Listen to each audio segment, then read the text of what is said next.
മച്ചന്മാരെ എസ് ന്യൂസിലേക്ക് സ്വാഗതം. ടർബോയുടെ 12ാം ദിനത്തെ കളക്ഷൻ റിപ്പോർട്ടുകളാണ് പുറത്തു വന്നിരിക്കുന്നത്. ഇന്ന് തിങ്കളാഴ്ച നമ്മളേവരും പ്രതീക്ഷിക്കുന്ന പോലെ നല്ല ഒരു ഇടിവ് തന്നെയാണ് സിനിമയ്ക്കുള്ളത്. ഇന്നലെ ഞായറാഴ്ച അതിഗംഭീരമായിട്ടുള്ള കളക്ഷനും ബുക്കിങ്ങുമായിരുന്നു വന്നിരുന്നത്.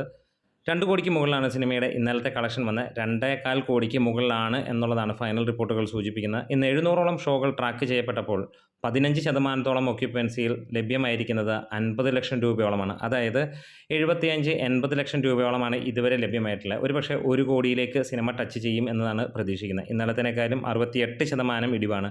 സ്വാഭാവികമായും ഇന്ന് ഒരു സ്കൂൾ റീ ഓപ്പണിംഗ് ഡേ ആണ്. നമുക്ക് എല്ലാവർക്കും അറിയാം.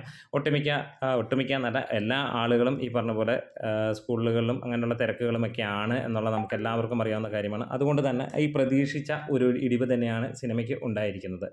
ബാക്കി ഏത് സിനിമ എടുത്തു നോക്കിയാലും നമുക്ക് കാണാൻ കഴിയുന്നത് 75-80% ഇടിവാണ്. ഇവിടെ 60%ങ്ങളിലാണ് നിൽക്കുന്നത് എന്നുള്ളതാണ്. എന്തായാലും ഇന്ന് മികച്ച ഒരു കളക്ഷനാണ് സിനിമ മുന്നോട്ട് പോകുന്നത്. ഇതിനോടകം തന്നെ മമ്മൂട്ടി കമ്പനി 70 കോടി 10 ദിവസം കൊണ്ട് നേടിയ കളക്ഷൻ റിപ്പോർട്ടുകൾ പുറത്തിട്ടു. ഇന്നലെ മികച്ച ഒരു ദിവസം തന്നെയായിരുന്നു. 3-4 കോടിക്ക് മുകളിലാണ് വേൾഡ് വൈഡ്, ഒരുപക്ഷെ 5 കോടിക്ക് മുകളിലായിരിക്കാം വേൾഡ് വൈഡ് കളക്ഷൻ എന്നുള്ളതാണ് അറിയാൻ കഴിയുന്നത്. അങ്ങനെ വരുമ്പോൾ ഇന്നലത്തോടെ 75 കോടിയിലേക്ക് സിനിമ എത്തിയിട്ടുണ്ട്.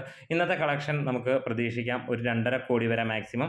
അങ്ങനെ വരുമ്പോൾ 77 കോടി ആ റേഞ്ചിലേക്ക് സിനിമ എത്തും എന്നുള്ളത് തന്നെയാണ് പ്രതീക്ഷിക്കുന്നത്. 10 ദിവസത്തെ കളക്ഷനായി മമ്മൂട്ടി കമ്പനി പുറത്തുവിട്ടിരിക്കുന്നത് 70 കോടി പോസ്റ്ററാണ്. ഇതിനോടകം തന്നെ ഈ സിനിമയെ തള്ളിപ്പറഞ്ഞ ഒരുപാട് പേരും അത് ക്ലിയറായി പറയുന്നു. 50 ഉള്ളൂ 55 ഉള്ളൂ എന്ന് പറഞ്ഞവരെല്ലാവരും തന്നെ 70 കോടിയിലേക്ക് സ്റ്റിക്ക് ഓൺ ചെയ്യുന്ന ഒരു കാര്യം കാണുന്നു.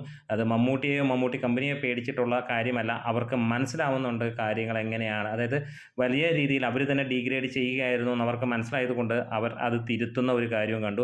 പല ചാനലുകാരും വലിയ രീതിയിൽ ഡീഗ്രേഡ് ചെയ്തപ്പോൾ ജനം പ്രതികരിക്കുന്നതും നമുക്ക് കാണാൻ കഴിഞ്ഞു. 10,000-20,000 വ്യൂസ് ഉണ്ടായിരുന്ന വീഡിയോസ് ഇപ്പോൾ 1,000-500 വ്യൂസിലേക്കൊക്കെ എത്തുന്ന ഒരു കാര്യം കണ്ടു. ഒരു കാര്യം മനസ്സിലാവുന്നു, സോഷ്യൽ മീഡിയയിൽ ഇങ്ങനെ കള്ളം അല്ലെങ്കിൽ ഈ പറഞ്ഞ പോലെ ഡീഗ്രേഡ് ചെയ്ത് ഉള്ള പരിപാടിക്ക് പോകുമ്പോൾ ജനങ്ങൾ തിരിച്ചറിയുമ്പോൾ അവർ കയറില്ല എന്നുള്ളത് തന്നെയാണ്. അവിടെ ആ ഒരു കാര്യം മനസ്സിലാക്കിയത് കൊണ്ടാണെന്ന് തോന്നുന്നു നമ്മളുടെ ചില പ്രിയപ്പെട്ട ചാനലുകൾ തിരിച്ച് കറക്റ്റ് ചെയ്ത് പറയുന്നു. അതിൻ്റെ കളക്ഷൻ 69 കോടി 70 കോടി എന്നുള്ള ലെവലിലേക്ക്. അതിന് മുമ്പ് തലേ ദിവസം വരെ 50-ഉം 45-ഉം പറഞ്ഞിരുന്നവരാണ് ആ മാറ്റം കൊണ്ടുവരുന്നത്. അതിൽ ഒരു വലിയ സന്തോഷവും അവരുടെ ആ തെറ്റ് തിരുത്തിയിൽ നല്ല ഒരു സന്തോഷം തോന്നുകയും ചെയ്യുന്നു. അങ്ങനെ നല്ലതായി പോട്ടെ, നല്ല വ്യൂസ് കിട്ടട്ടെ. അവർ ഈ പറഞ്ഞ പോലെ മോശം ആയിട്ടുള്ള കാര്യങ്ങളല്ലാതെ കറക്റ്റായിട്ടുള്ള കാര്യങ്ങളും നല്ല കാര്യങ്ങളും പറഞ്ഞു പോകുന്നതായിരിക്കും നല്ലത് എന്നുള്ളത്. നമ്മുടെ വീഡിയോസ് ഇഷ്ടമായെങ്കിൽ ഒന്ന് സപ്പോർട്ട് ചെയ്യണം. ഈ സിനിമ എന്നായിരിക്കും 100 കോടി റേഞ്ചിലേക്ക് എത്താൻ പോകുന്നത്? അത് നിങ്ങൾക്ക് കമൻസിലൂടെ ഒന്ന് പറയാം. നമ്മുടെ വീഡിയോസ് ഇഷ്ടമായ ഒന്ന് സപ്പോർട്ട് ചെയ്തണം. Thank you bros.